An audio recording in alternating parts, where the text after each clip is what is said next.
Welcome to the Jackson Rudolph podcast. I am your host, Jackson Rudolph, and this is episode 47, brought to you by the one and only Black Belt Magazine. And ladies and gentlemen, I don't think I have ever been as excited for an episode of this podcast as I am today for this episode.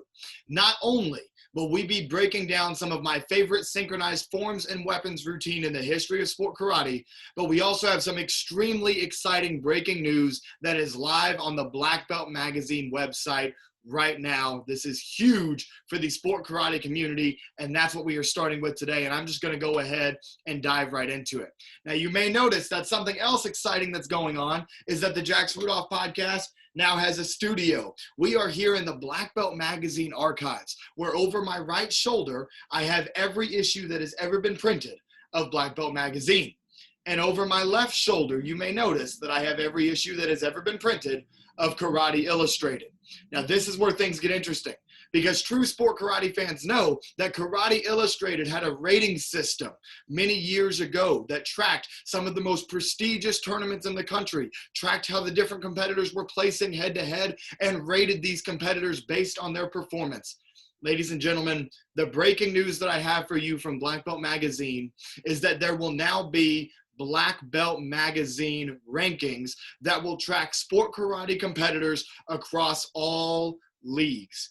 One of the biggest, hottest topics of conversation right now in sport karate is how we need unity, how we need leagues to work together, how we need all these great competitors to work together and compete against each other to help make our sport great and make it something that everybody can enjoy. Spectators that know nothing about martial arts, maybe they'll inspire new people to get into martial arts. But most importantly, we need sport karate to get bigger, and the only way to do that is to work together. And this is a huge step in the right direction to get sport karate to have a unified front so that we can all make this sport that we love better. And that is why a team has created the Black Belt Magazine rankings. Although you guys all know that I work for Black Belt Magazine, I work very closely with Black Belt Magazine. These are not the Jackson Rudolph rankings. These are the Black Belt Magazine rankings. We have consulted multiple other leagues, including WACO and WKC, representatives from these leagues. These rankings represent all leagues. NASCA is included, NBL was considered, among others. We have considered all of the major open leagues in sport karate competition to develop these rankings. Now, you can find the complete ranking system, including the defending champions and the top contenders, ranked 1 through 5 on the Black Belt Magazine website right now.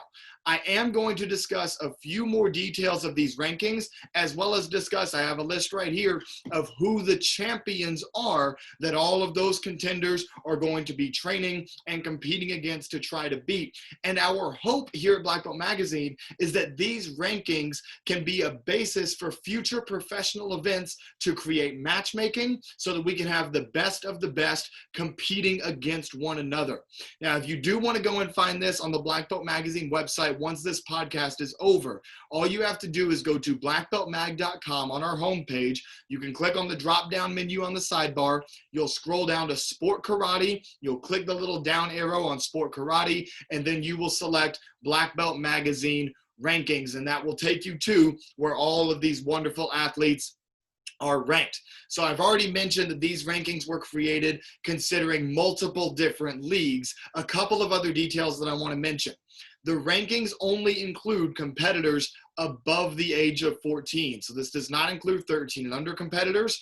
The junior divisions that are mentioned refer to 14 to 17-year-old competitors, and the majority of the rankings are for the professional adult competitors. So you will not find any 13 and under competitors. That does not mean that we will never include 13 and under competitors. That is certainly something that is on our radar and may be included in the future. But for this initial installment of the rankings, we have only included athletes age 14 and older. I've got the webpage pulled up right here. I want to go over a couple of the other highlights here that are really important. These rankings have been adjusted based on inactivity or activity in late 2019 and early 2020. Obviously, there have not been many in-person events this year. The only in-person events at a high professional level have been for the point fighters fighting for promotions such as Virtual Fight Tour and Pro Point. The results of those events have been included in the point fighting rankings. However, because there have not been very many tournaments that have been able to happen in 2020, these rankings are primarily based on everything pre-COVID, starting from the 2019 US Open, going all the way through the Irish Open of 2020. That was the last major series of in-person events that occurred. And if competitors were inactive over that time period, that affected their ranking. And some competitors that you may know of may not even be included because of inactivity during that time period. So these rankings are adjusted for inactivity. They are also adjusted for age changes.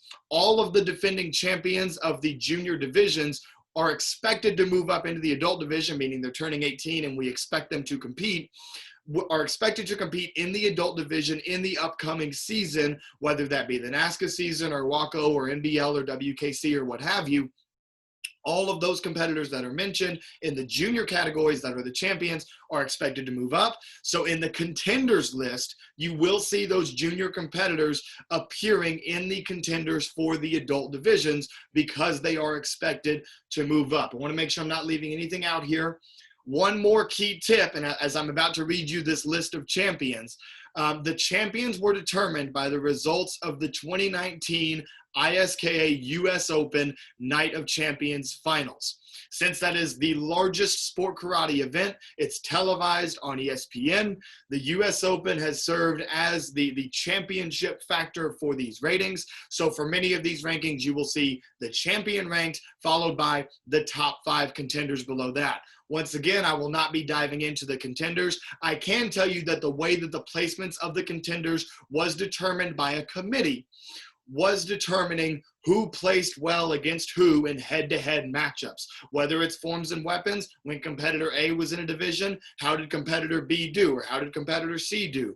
Obviously, for point fighting, that's a little bit easier. When competitor A and competitor B fought, who won that fight, or who has won more fights more consistently, right? So that was kind of the basis for some of the rankings behind the scenes. But now I'm going to go ahead and dive into the champions, which are an objective ranking. The champions are the ones who won at the 2019 ISKA US Open Night of Champions, and they are as follows. This will also give you a good overview of what divisions have been included in the first installment of the official Black Belt Magazine World Sport Karate Rankings. So I'm going to read from the list now. The first category is men's weapons. I happen to be the defending champion because I was blessed to be able to win the 2019 men's weapons title at the US Open. In the women's division, Mackenzie Emery holds both of those titles. Mackenzie Emery of Paul Mitchell and a Black Belt Hall of Fame member. She won both the women's forms and the women's weapons category at the 2019 US Open.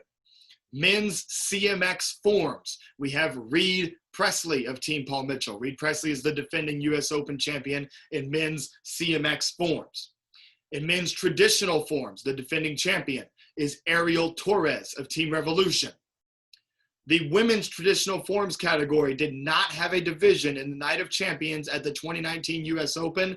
That category is determined as vacant. There are still 5 contenders ranked, but the championship title is vacant in the women's traditional forms category. That will be up for grabs at the nearest opportunity.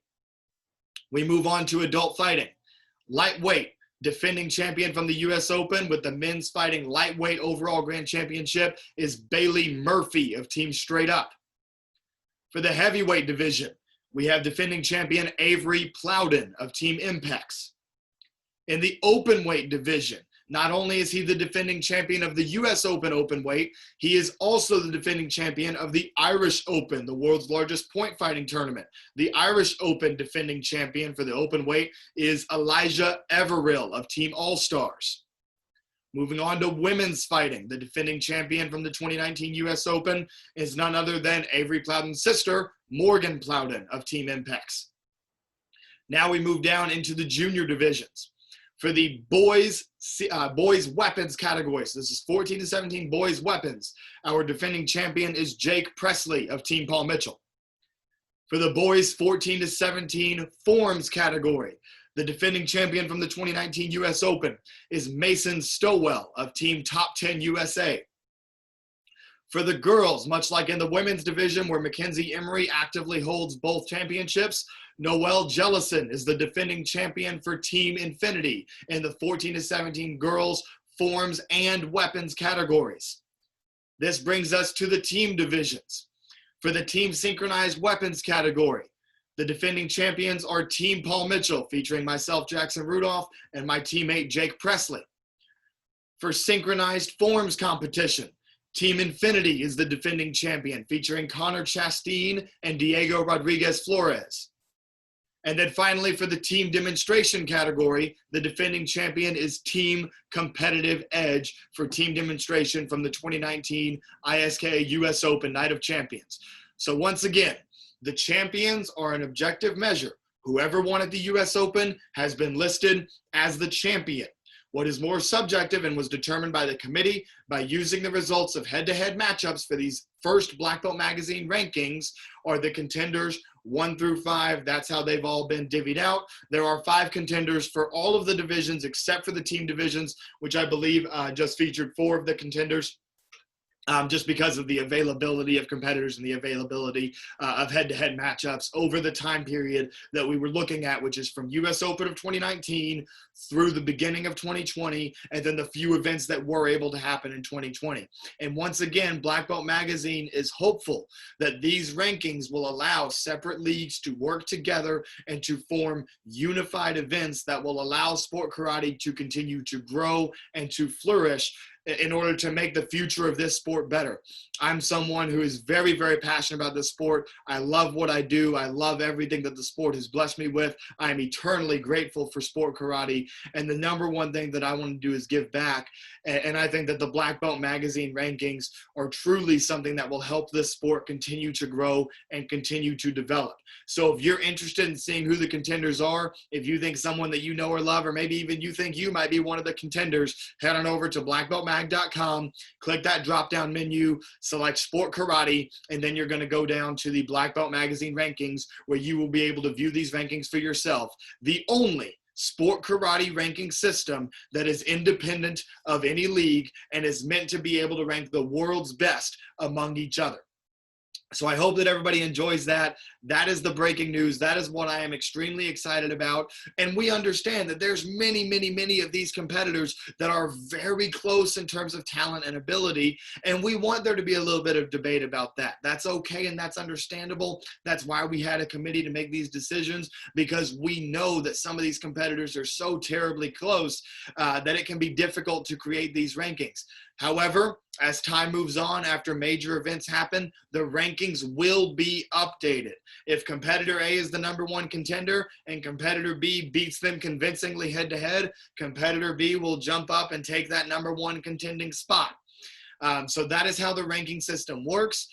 We're extremely excited about that. I know that I've been just feeding energy to you guys because I am so incredibly excited about the Black Belt Magazine rankings. If you have any questions about how the rankings work, feel free to go ahead and drop those down in the comment section down below.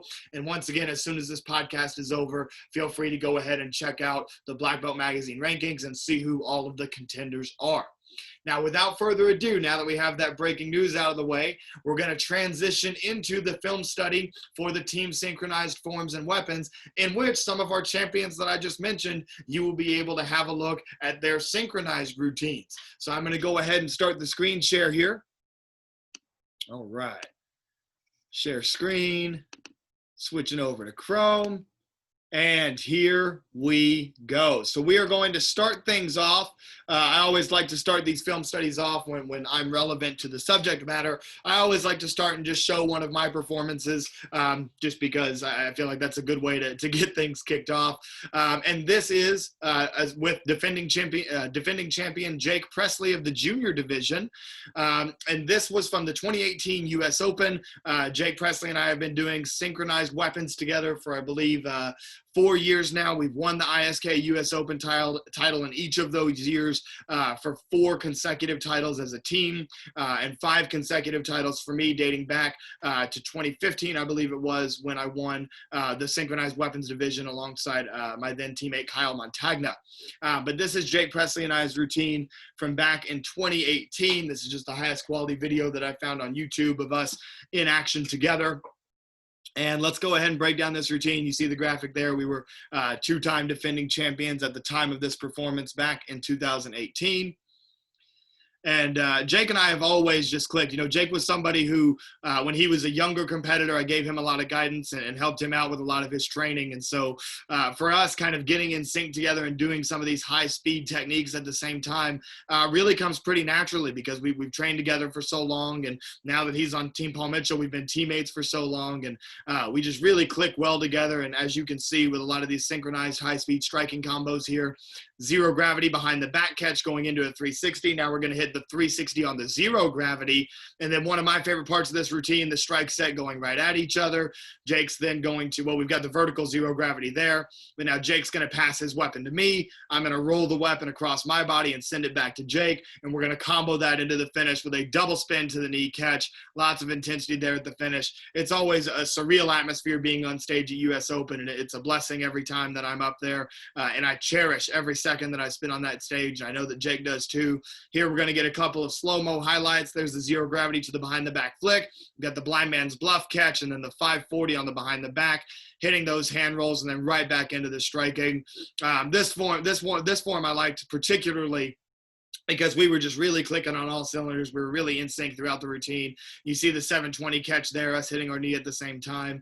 And so, yeah, Jake's a great teammate. I love competing alongside him, and he does a good job of catching that bow whenever I throw it at him. So, Jake, if you're watching this, thank you. Thank you for always holding on to that bow for me.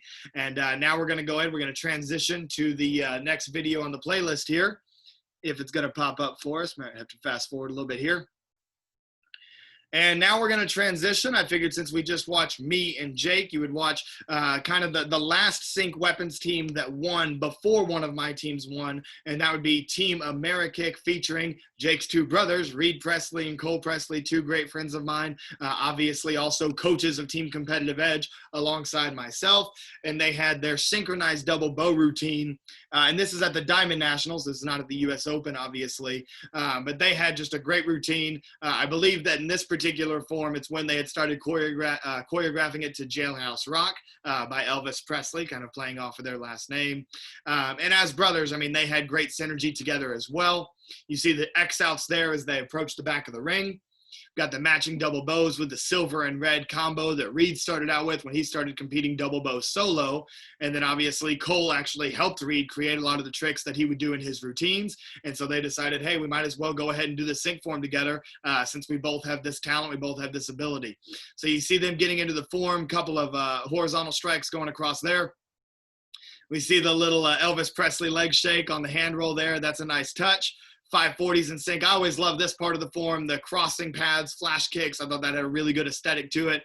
We see the little Magneto type move on the, well, Magneto is actually the name of a move that comes up at the end of a form, but similar theme there with bringing the bows away, bringing it back. That is a Magneto that Cole just did, shooting the bow across the stage to Reed. Now we see Reed's going to shoot the bow back across the stage to Cole. And then right back in sync, now putting the 2 bows together to appear as if they're just one bow, hitting some of those traditional strikes now. And then I think we're getting into the closing stretch here as they face opposite directions. They're going to do the Magneto once again in towards each other, finishing the form. And then I always think it's funny here seeing the difference in intensity between Reed and Cole. You see Cole get real hyped up, and then Reed was just kind of happy to hit the form and be done with it. And so that was a really cool sync form that they did, and it was an honor to compete against them, and they did a great job.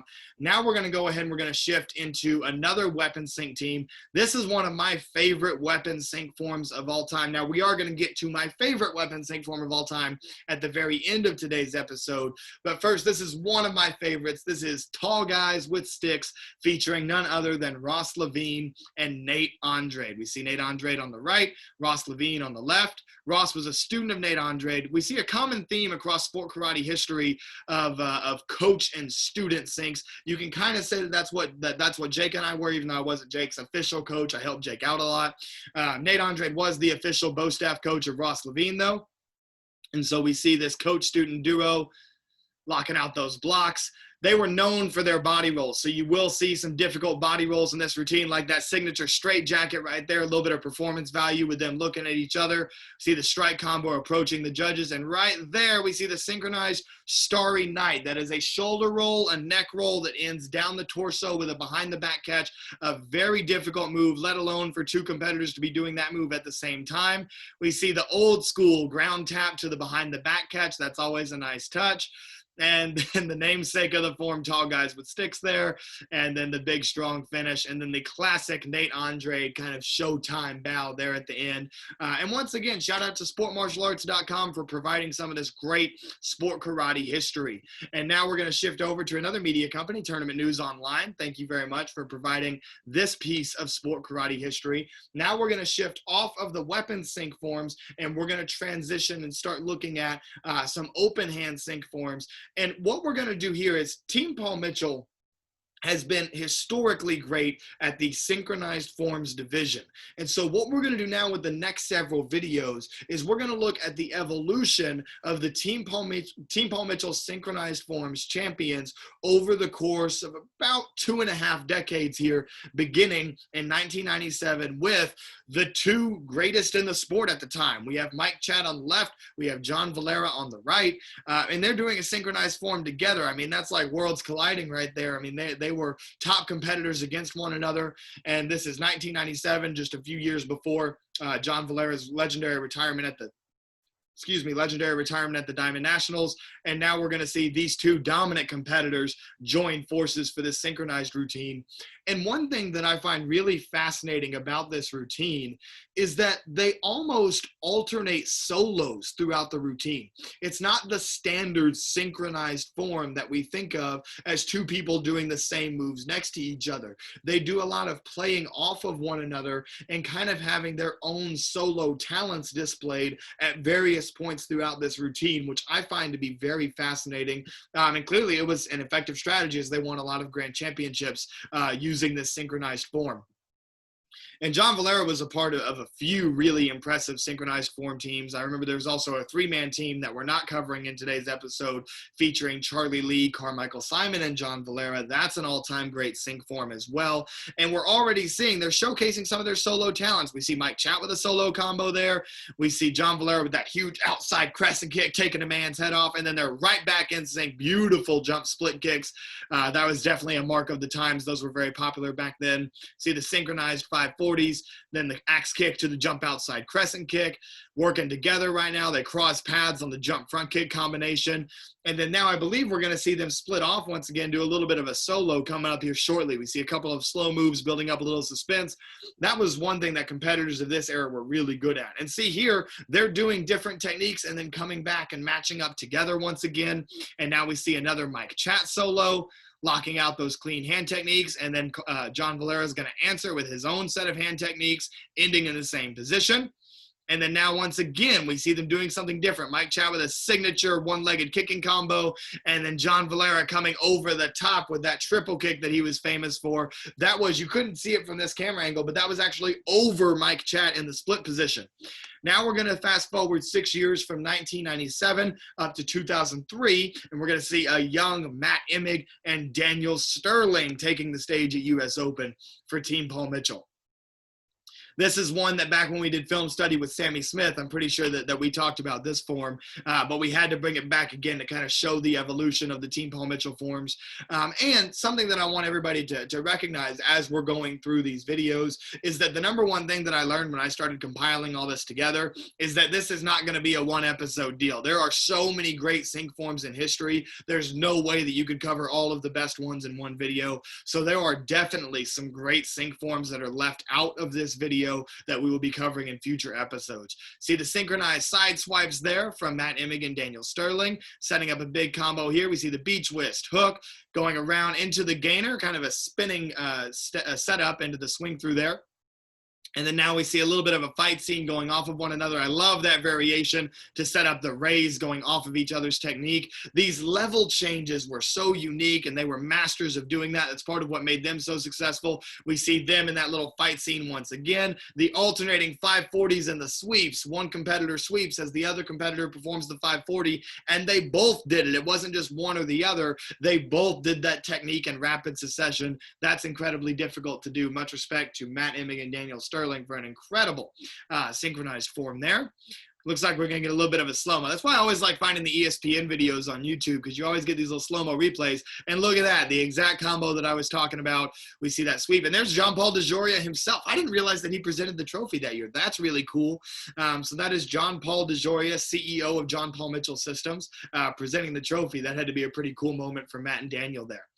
Now we fast forward, I believe, what was that, 2003? So now we're going to fast forward another 3 years to 2006, where we see Steve Terada and Rudy Raynon. And I always find it fascinating when two competitors whose styles aren't necessarily similar doing synchronized forms together. In my opinion, Steve Terada and Rudy Raynon were stylistically pretty different competitors. Steve Terada's open forms routines were always focused a bit more on the big trick, and his forms were kind of focused on getting to those big tricks, whether it was the side swipes or multiple flash kicks or things like that. And Rudy was always more focused on really strong, fast, clean basics with some really clean tricking techniques that weren't necessarily as big as Steve's, but were every bit as clean as Steve's. And then we see some fancy footwork here from the two of them. That's part of what makes this sync form so cool, is just the style of it. But then here you see them in perfect sync, and their styles are meshing, which is so unique. And again, in my opinion, these are very different competitors, but they're executing this form with such a similar style. It's almost a perfect blend of the two of them. And to me, that's one of the things that makes this sync form so special, was the fact that they were able to join forces like that and mesh those two styles. So that is Steve Terada and Rudy Raynon. And you see to the left of them, that was against Matt Emig and Daniel Sterling for this title here. Let's see if it shows us who wins. I actually have not watched this video all the way through to the finish. Let's see who takes this win here. I'm assuming, since it was a video of Steve and Rudy, that Steve and Rudy probably took the win.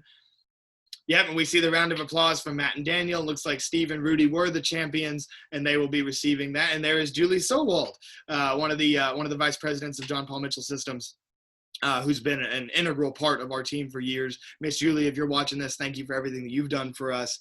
And then now we're going to fast forward another 4 years, and then we get to Mark Canonizato on the right, Caitlin Deschelle on the left, and their synchronized routine. And this one was really special. It was two competitors who were together at the time, and so it was really cool to see them performing alongside one another. And we're going to see some of that energy here. We see all of these techniques in beautiful sync. And again, Caitlin and Mark are two competitors that you wouldn't necessarily align their styles, but watching this, they mesh their styles really, really well. One thing that you can say about both of them is that they were always very clean competitors. They had excellent extension on their hand techniques, and you see a lot of that extension come through in these hand combinations here as well. I also love the look of the black pants with the white uniform top. I thought that was a really clean look for this synchronized performance. See the big ridge hands there, setting up the side swipe done in sync. Very nicely done. Facing each other. We see another common theme here with that little bit of a fight scene, setting up the Webster. Now playing with the different angles, going different directions, back to the same directions again. And now I know there's no audio here, but that cartwheel flash, both of them land like cats. There's hardly any sound when they hit the ground there. Very soft landings on that flash kick, which is very impressive, especially for two competitors hitting the ground at the same time. We see that cute little dance move there at the end with Caitlin spinning under Mark, and then the strong finish. That routine was very, very successful for several years on the circuit. It was rare that Caitlin and Mark ever lost. And then the next year, we see another great sync team emerge. We see Matt Emig coming back with a new sync partner here in Austin Crane. And this is potentially, I'd have to think about this a little bit more, but this is potentially my favorite open hand or empty hand synchronized form that I've ever seen. This is Matt Emig and Austin Crane at the Diamond Nationals in 2011. And this form was absolutely incredible. namely because of their tricking combination that they do in the first section of this form here. It just flows so well. They use the ring so well. It's a really, really impressive tricking combination they do here at the beginning. And two of the hardest hitters with their hand techniques of all time, in my opinion. Austin Crane, obviously training with guys like Kalman Choka and Marcel Jones, had very clean hands. And Matt Imig's hands were kind of in a league of their own. Matt had a really unique way. There was the trick combination that I was talking about, by the way. But Matt had a really, really unique way of doing his chops and his punches that just made it look a little bit different than everybody else. Really good extension, really good power. And that was part of what made Matt Imig one of the greatest CMX competitors of all time. Now there we see two different techniques done in unison. We saw Austin Crane with the Webster. I believe Matt was doing a side swipe in the background there. I do want to rewind this one once real quick, just so that we can see that opening tricking combination again, because that opening trick combination is so cool. Let's see if I can commentate a trick for trick here real quick. We see the cheat 720 into the raise, into the cork, coming through with the 540, touchdown raise into the flash kick. I mean, that's just a beautiful combo. So much complexity, one move right after another, and done in almost perfect sync. I mean, they did an incredible job training this form to where they could execute all of the moves in unison together. And then we're going to go ahead and watch this finish one more time, because I love seeing the intensity from Austin Crane here at the end. It's funny, in a lot of sync routines, you can always see there was one competitor that just really, really wanted it that night. And here, with the intensity that you see from Austin Crane, stepping forward, giving himself the chest bump, we saw how much Austin Crane cared about that form, and that's something that I thought was really cool. And then once again, courtesy of sportmartialarts.com, thank you very much for documenting sport karate history so that we can continue to study these amazing forms like we are right now. And now we're moving on to another great Team Paul Mitchell sync team. Now we go to 2014, where we see Tyler Weaver and Mackenzie Emery, who were picked up from Team Imig, I believe in late 2013, if I'm not mistaken, and then started doing the synchronized routine for Team Paul Mitchell as well. And then for anybody that's interested in Paul Mitchell recruiting, I've always thought that synchronized divisions play a huge part when Paul Mitchell is trying to decide what new competitors they want. Tyler and Kenzie had a very strong synchronized routine when they were on Team Imig, and I'm certain that that's something that made them a target for the team, in addition to obviously all of their excellent individual accomplishments that they had as well. Both of them multi-time world champions, U.S. Open winners, Diamond Ring winners, and now they're in action together here. And so we see them get started. We see the hand combos going in opposite directions, which is always a nice touch. Good synchronization there on the Webster. Now we see them sync up the hand combinations going in the same direction. Nice little knee spin, setting up the trick pass here. We see the tornado kick going through, hook. They changed the direction for that touchdown raise there. That's a nice touch. That was one thing that Tyler always did a lot in his solo forms, was doing a tricking combination one way and then turning halfway through, bringing it back the other way. We see them playing off of each other there, with Kenzie kind of doing that rolling kick off of Tyler's back. That's a very nice touch. We see the skip front kick to the turning jump front kick. Tyler used that in a lot of his solo routines. And now we see that nice little leg grab, acting like they were going to tornado kick, but they kind of do a little rodeo grab there. That's a nice creative touch. And then a very strong finish here at the Quebec Open. So a very solid routine there by Tyler Weaver and Mackenzie Emery. So that represents the 2014 Team Paul Mitchell sync. And then now I love watching these two go at it. The energy that Danny Edkin and Aiden Considine share is incredible. And they have another one of my favorite empty hand sync forms of all time. They also won on big stages like US Open and Diamond Nationals and things about that nature. But I loved this particular routine from US Capital Classics because they did this routine with no music. A lot of times teams kind of lean on the music so that they can time out the beats and the rhythm to make sure that they're in sync with the music, which means that they'll be in sync with each other if they're both staying well choreographed. It's a lot more difficult to do a synchronized routine when there's no music playing and you're just having to rely on the shared timing between the two of you. And that's what Danny Edkin and Aiden Considine did in this routine. And again, that's one of the reasons that I like this particular routine so much, is because of that risk that they took to not use music. They normally did use music, but by not using music for this routine, they are taking a risk. They're risking their timing and doing something that really they weren't accustomed to, because all the other tournaments, US Open would have been right before this, they were using music there. So to do this routine without music, especially with the complexity of this routine, is really impressive. I also love, you see no intro moves there, no suspense, just right on into it. We see the double full pop flash perfectly in sync there. That is very, very difficult to do together. In fact, I don't think we've seen any of the other athletes do any double twisting moves outside of Jake and I doing the double spin catch to the knee at the end of our routine. So you see that that's something that's very rare in synchronized routines. We see them staying in sync with those hand combinations. A lot of Matt Emig influence in those hand combinations. Danny and Aiden were both disciples of Matt Emig when it comes to their empty hand forms, and we see Aiden showing off there a little bit at the end because he knows they hit a good routine. But that's why a lot of times you'll see a lot of Matt Emig influence in their routines, is because they were both students of Matt Emig. And I think that's a little bit more obvious with Danny, because Danny obviously did nunchucks. And so you'll see a lot of those tendencies in Danny's style, but less people might see it in Aiden Considine's because he's a bow staff competitor in the weapons division. I actually trained Aiden a while back when he was, first coming up and everything. But then in the forms division, you see a whole lot of similarities to Matt Emig. And then obviously both those competitors have thrown in their own style a bit as well.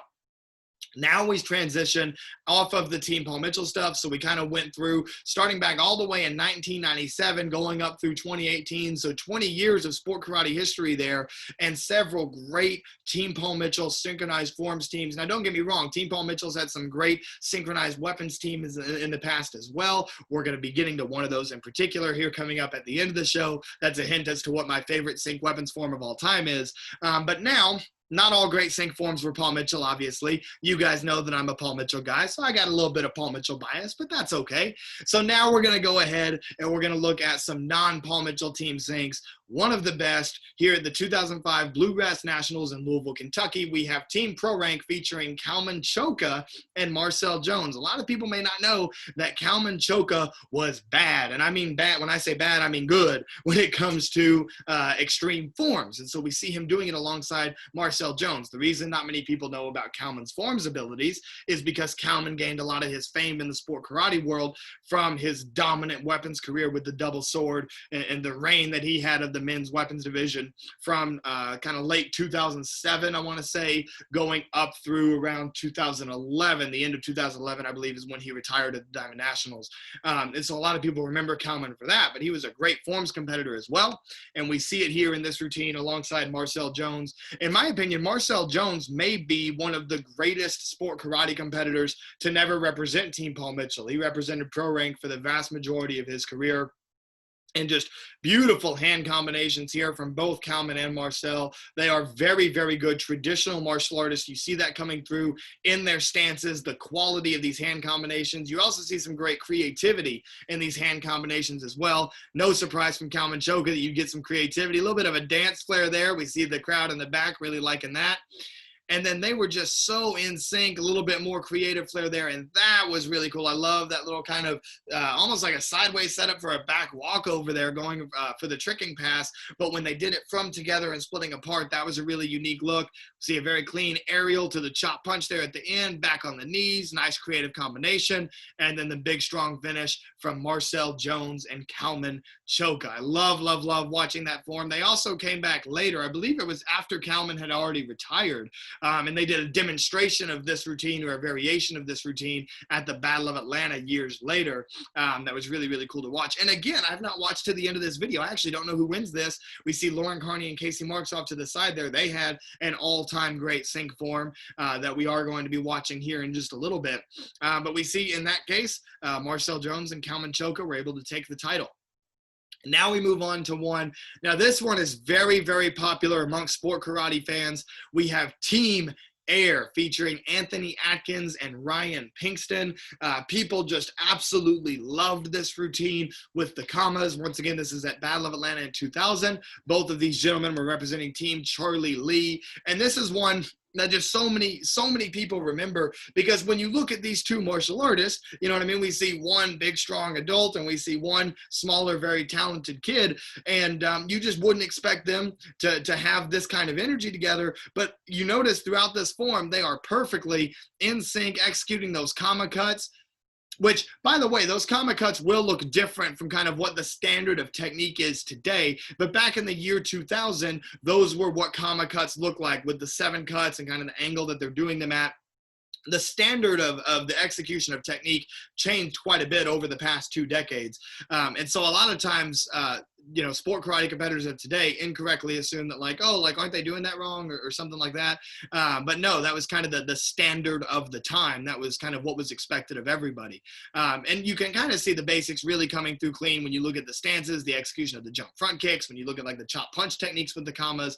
I mean, you see all those basics there. And then you see the backflip, Ryan putting his foot in Anthony's hand to get that backflip over the top there. We see them back in perfect sync here on the kicking combinations into the aerial. I love how they carry that aerial through into the kama cut coming across the body. And then the nice little pose there at the end with Ryan Pinkston posing, arms crossed with a smile while Anthony's all intense. I love that. And then now we're going to so I made a Facebook post about this Team Sync episode and kind of teased it and said that, there was going to be a big announcement and, we're going to be covering some sync forms. So to drop some sync forms in the comments, this was one that was suggested by Chris Walker, fighter for Team All-Stars, also hosts a podcast of his own.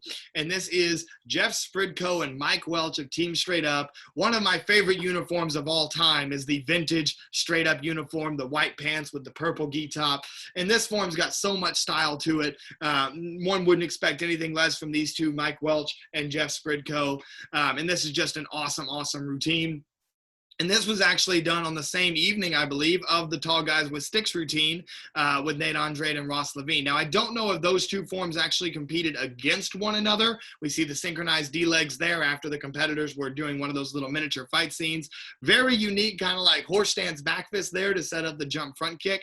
But yeah, I don't know what the rules were back then. We see a little bit of theatrics going on here. So I don't know if Tall Guys with Sticks competed against Mike and Jeff here or if they were in separate divisions. But both routines absolutely incredible. We see one of the most creative fight scenes in the history of synchronized forms right here, and very complex. I mean, they're doing a lot of techniques there together. Once again, a little bit of theatrics. That's part of what made this form so cool. And then here, kind of a step up from what Matt Emick and Daniel Sterling had done with the alternating 540s with the sweeps. These guys did the cheat 720 with the sweeps underneath. So a very nice variation there. And then an excellent sync form from Mike Welch and Jeff Spridko. And then once again, sportmartialarts.com, always coming through clutch.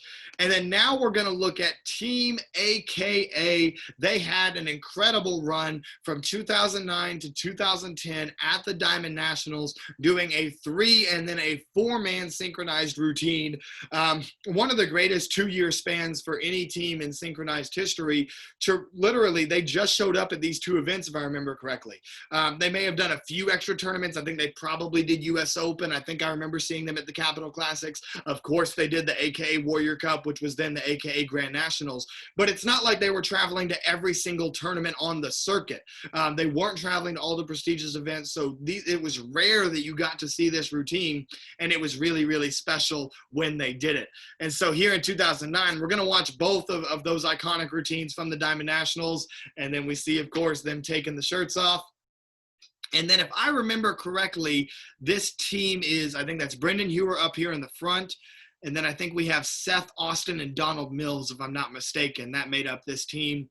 And then, the minute that they took their shirts off, the crowd just went wild. We see the synchronized Websters there. Then a little bit of showmanship there, hyping each other up.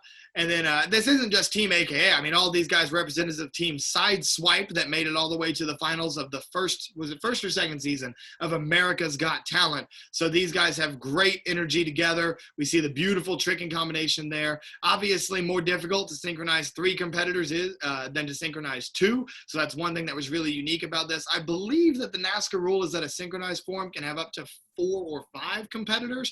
But most of the time you see just 2 competitors at a time. And you see that form was relatively short, sweet, to the point, some great difficulty, great performance value, and then you see them kind of taking it all in. The atmosphere that you got at Diamond Nationals 2009 to 2011, that type of era, it was an absolute electric atmosphere at the Diamond Nationals finals. And then now we see, and here they actually call them Team AKA / Sideswipe. And here we see them the following year in 2010. They've now added Micah Carnes to the squad. He was a very dominant competitor of that kind of 2010 era. And now they're all going to team up and do another sync form, this time with the gi tops on, but they're going to add a blindfold to the equation, which has to make it a lot more difficult to stay in sync. So not only are there now 4 competitors increasing the difficulty of finding the space within the ring to be able to execute this form, but also increasing the difficulty by using the blindfold. So now we're going to have a look at this routine. That was also the winning synchronized forms routine at the 2010 Diamond Nationals. We see each of the competitors here having a part in saying the introduction. From left to right, we have Donald Mills, Brendan Hewer, Micah Carnes, and Seth Austin. I'm going to get rid of this ad real quick. And then now the blindfolds are going to come on. And these two in the front here, this is extremely special to see this happen. In my opinion, Brendan Hewer is the greatest competitor to ever compete for Team AKA. And then Micah Carnes, who's been a leader of that team, is somebody who's definitely in that conversation as well for how dominant he was, particularly in the 14 to 17 forms division while he was in it. And then we see them going off very classic AKA side swipe hand combination there. A little bit off on the trick combo, but can you blame them? I mean, it's four guys blindfolded trying to do acrobatics together. That's incredibly impressive. And now we see the gainer all the way going through into the hyper full. That one was pretty in sync. Flash kick is in sync. That's very impressive. And then, of course, the classic side swipe showmanship there after the flash kick. Nice twist kick there into the split. Popping up with the kip up, blindfolds are off, and the form is over. That was an electric 2-year run there for the Team AKA synchronized teams. First off with the shirts off and the team of Brendan Hewer, Seth Austin, and Donald Mills. And then you add Micah Carnes to the equation. You add blindfolds to the equation. That was an incredible form. And now, without further ado, you got a little sneak peek of them standing up there for scoring alongside Kalman and Marcel. Now we have my favorite synchronized form of all time. We have Lauren Carney and Casey Marks Nash of Team Paul Mitchell. As many of you may know, Lauren was the one who originally taught me bow staff for competitive purposes.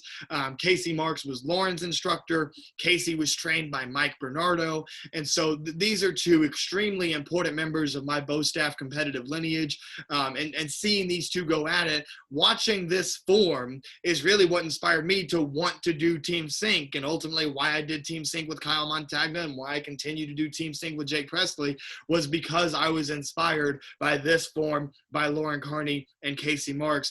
And it's also, in addition to being my favorite, it's one of the most unique sync forms ever, because here we see two competitors with just one weapon. So it took a great deal of creativity, and you wouldn't expect anything less from the great Lauren Carney, TGLK as we call her, and her instructor, Casey Marks Nash.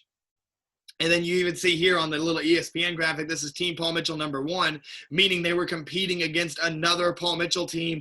Given the year, I think that might have been Matt Emig and Daniel Sterling. Not 100% sure there. You have to fact check me on that one. But you see how Lauren and Casey are synchronizing empty hand combinations with bow staff striking combinations. That's incredibly difficult to do, and they're doing it very, very well. And then now we're going to see them trade the bow back and forth a little bit. This is incredibly impressive. All of this is choreographed to music. They're doing all of this, hitting beats in the music. We see them continuing to be perfectly in sync despite doing completely different things. One of them is doing open hand. This transition is so smooth. You hardly even tell that the competitor switched the bow back and forth. It was so smooth. And then once again, another very smooth transition there, playing off of each other once again. And the creativity of the manipulations. I mean, the creativity of these manipulations was a trademark of Lauren and Casey. You see the release from one to the other. They were one of the first weapons teams to throw their weapon back and forth. We see them working together for that little butterfly spin variation there, and then the big solid finish at the end. And I believe that was a U.S. Open Championship winning routine. I mean, how could it not be as impressive as that was? A legendary performance from the likes of Lauren Carney and Casey Marks Nash, two great inspirations for me in my career and my desire to want to do the synchronized weapons division. And that will close it out for today's episode of the Jackson Rudolph podcast. So just to review some of the incredible things that have gone on in this podcast, not only did we review some of my favorite synchronized forms and weapons routines of all time, we are going to have to do another episode like this because there are many, many, many great sync forms that did not make the cut for this episode. So we're going to have to do a Team Sync Film Study Part 2, and we might need to bring on a guest to do that as well so we get some additional commentary. But then the thing that I was most excited about for this episode, Black Belt Magazine official sport karate rankings. I mean, I've been waiting for so long to share that information with you guys, and it is live on the site right now. You can go see all the champions. You can go see all the contenders. Many of them have athlete profiles on the Black Belt Magazine website as well, so you can check out their athlete profiles so you can pick your favorites and see who you want to come out strong in 2021.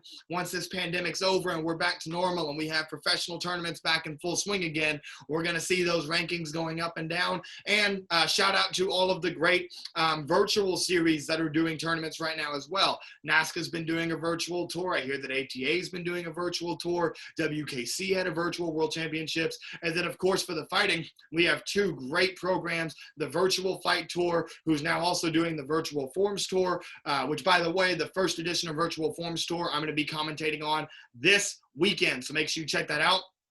Pro Point also has an event this weekend, so make sure that you're checking out Pro Point as well. And those fighting divisions are definitely going to have some impact on the ratings. I know that looking ahead to the Virtual Fight Tour and Pro Point, we're going to probably get some head-to-head matchups that will affect some of those contenders, and so it'll be interesting to see how those fights go and if the rankings change based off of that. Once again, rankings were determined by a committee accounting for all of the major sport karate leagues, adjusted for inactivity and age changes going into the 2021 season, using the 2019 ISKA US Open Night of Champions as the defending champions for the rankings. So please go and check that out. Once again, head on over to blackbeltmag.com. You're going to click on the sidebar drop-down menu. You're going to scroll on down to Sport Karate, click the little arrow next to Sport Karate, and then click Black Belt Magazine Rankings to check that out. I'm Jackson Rudolph. Thank you all so much for tuning in. I really appreciate that support. If you want to support the show, if you love the show, drop some comments, drop some likes, drop some hearts, and most importantly, share. Share this with the world so that all of the sport karate community and all of the martial arts community can see the Black Belt Magazine official sport karate rankings. I need to get off the air. Otherwise, I'm just going to keep talking about how excited I am about it. But thank you all so much for tuning in. This has been episode 47 of the Jackson Rudolph podcast, and I'll see you next time.